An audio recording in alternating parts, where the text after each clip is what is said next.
To the US now, where the Supreme Court has responded to an emergency appeal and ordered the Trump administration to halt any further deportations of Venezuelan migrants. The White House had invoked a law from 1798 to round up and remove those they identified as gang members. Trump officials have already defied earlier court orders to rein in their campaign to deport migrants. This is the emergency application made to the Supreme Court of the United States. It has now blocked the deportation of a group of Venezuelans. Many of the men being held here in this Texan prison were arrested using wartime legislation, last used in the 1940s to imprison people of Japanese descent without trial. They faced being sent to El Salvador without judicial review. This appeal follows the case of Salvadorian Kilmar Abrego Garcia, who was wrongly deported, becoming a political flashpoint in the United States. On Thursday, Garcia was taken from prison to a hotel where he met with US Senator Chris Van Hollen, who is fighting for his return. This case is not just about one man. It's about protecting the constitutional rights of everybody who resides in the United States of America. The White House accused Mr. Abrego Garcia of being a gang member. He has denied the claims and has not been convicted of any crime. He was deported to his home country of El Salvador to the so-called Supermax prison. The Trump administration later admitted his deportation was an error, but refused to bring him back, despite a Supreme Court order ruling the White House must facilitate his return. And the people of this country want those people out, because what Biden did was allow millions and millions of people from jails, from prisons all over the world, people from mental institutions and insane asylums, gang members, drug dealers, pouring into our place. And you know what? Our people voted for me to get them out. They want them out. They want them out. And we've done a hell of a job. This latest move blocking the deportations of more people like Abrego Garcia is putting the White House on a collision course with America's judicial system. Let's stay in the US because rallies are taking place there right now to protest the policies of President Donald Trump, which critics are calling a threat to democracy. Thousands of protesters joined a rally here in Washington D.C. with hundreds of other protests planned across the country. Among other things, the demonstrators are angry about Trump's immigration crackdown, economic uncertainty from sweeping tariffs, and Trump slashing the federal workforce. Millions joined similar protests earlier this month. And Stefan Simons, our reporter, is at one of these rallies in Washington. Stefan, what are people telling you about why they've taken to the streets? It looks to be quite a crowd there. Well, I have to tell you, there is a potpourri of motivations and agendas and topics people come out here to protest. Of course, it is all pro-constitution, they say. It is pro-democracy. It is against fascism, and in the same breath they mention also, of course, Donald Trump, against tariffs, against the arguably constitutional crisis we have with his deportations under the Enemies Act he's enforcing, and so on. So this is a grassroots movement, loosely organized, and as you see here in the background, what happened here about for the last 2 hours, they're moving now towards the White House. There is where they all meet up. There were 3 protests here in Washington D.C. There are 800 across the nation. That's what the organizers tell us. 800 registered protests. They are hoping for not millions, but at least hundreds of thousands of people protesting across the nation. And that is exactly what they want to portray and transfer out into this world. It's like this is a movement, one in 50 states, 50 protests, one movement with one goal, protesting against Donald Trump and the Trump administration, their policies.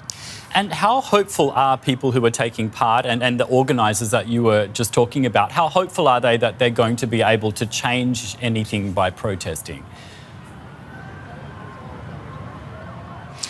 Well, hopeful they are. Hope is not a plan, but hopeful they are. I think we're in a stage where this movement, where this group, where those people try to actually be out in the public and actually rally the troops. They're hoping for a snowball effect, that more and more people at any given day, maybe at any given Wednesday or any given weekend, come out, protest, make their voices heard against policies of Donald Trump or the Trump administration. So I think we're at the beginning of a maybe growing and larger movement of, or groups of people who are going to be unified in their opposition towards Trump and his policies. So, but again, we're at the beginning here, I think. Yeah, sure. Now, Donald Trump, isn't generally concerned about the criticism that's levelled at him. How do you think he's likely to respond to these protests, if at all?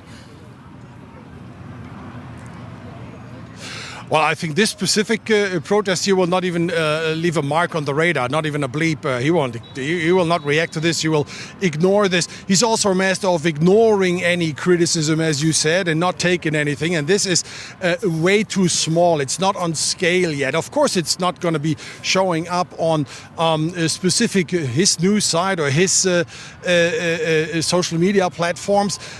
But nevertheless, there is still people in the Trump administration who have their feelers out for things like this. And if you count also the march and protest against oligarchy from Bernie Sanders, Senator Bernie Sanders, and so on, then, you have a sizable and maybe growing group or mass of people that is really getting not just nervous, but also scared of what is happening in the United States. We talked to a lot of people here, and they all said, no matter if Trump reacts to this, takes notice of us or not, we are here to express that it's getting really scary in their perspective here in the United States when it comes to the Constitution, to democracy, to liberties, and so on.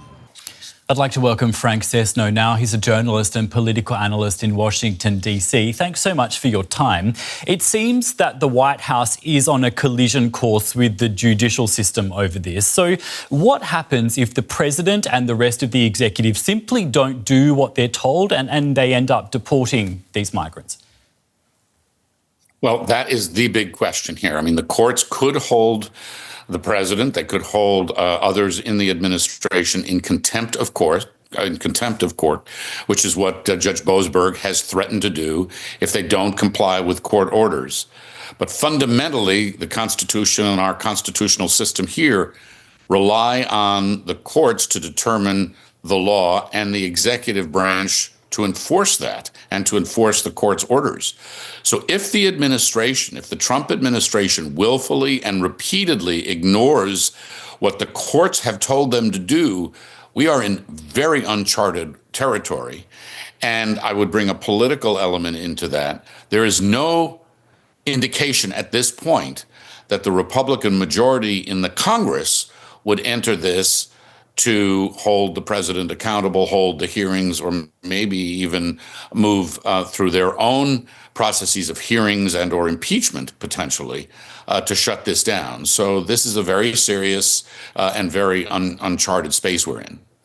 I wanted to ask you about the basis in which the Trump administration justifies these deportations, and that's what's called the Alien Enemies Act of 1798. What's your understanding of how and when that can be invoked? It's very clear. It can be invoked at a time of war. That's what it says. So, for example, the last most recent and dramatic time it was invoked was during World War II, when Japanese Americans were interred, 110,000 in the United States, because of their citizenship. And that's all it was. And it was an arbitrary move by the government, which was later obviously stepped down and really a great blight on American history. That's what's at issue here. Are we at war? The president has declared this a national emergency, but this is very much what the courts and others are looking at and deciding. It seems to be the main vulnerability of asserting this and using this act, that it just doesn't measure up to the moment that the United States is in. But as you just heard from the president himself, he said, no, this is a national emergency. This is what I was elected to do. This is what I'm going to do. That's what this showdown is all about. Yeah. Now, this centres around Venezuelan men in immigration custody. What chance do they have to challenge both their removal from the US, if that ends up happening, and the government's claim that they are gang members? Well, that's what they didn't have in the first group that were deported and sent to Salvador and other prisons. What the court has now said is due process should allow them to be notified that they're going to be deported and to be able to respond and have a moment in court on that. Where that would take place is also interesting because the Supreme Court has said they should be able to do that where they are held or charged. And there are very different approaches depending on where this is happening. So in the state of Texas, for example, a judge has already sided with the Trump administration, said they should go. Civil rights and civil liberties organizations have sued in multiple places. The Supreme Court has intervened, and that seems to have stopped things for the moment. But this is playing out in different ways, in different places. It's part of the confusion. But what civil liberties organizations are saying is, if you are about to be deported, whether you are a citizen or not, you should have due process, know that you're being that you're on that list, and be able to challenge it if you feel that that is not the case. If you are not falling into that category, which, as we've seen, many are saying, and families, we're hearing from families that they're being deported inappropriately, illegally. Journalist Frank Sesno in Washington, D.C. Thank you so much for your analysis. We really appreciate it. Thank you.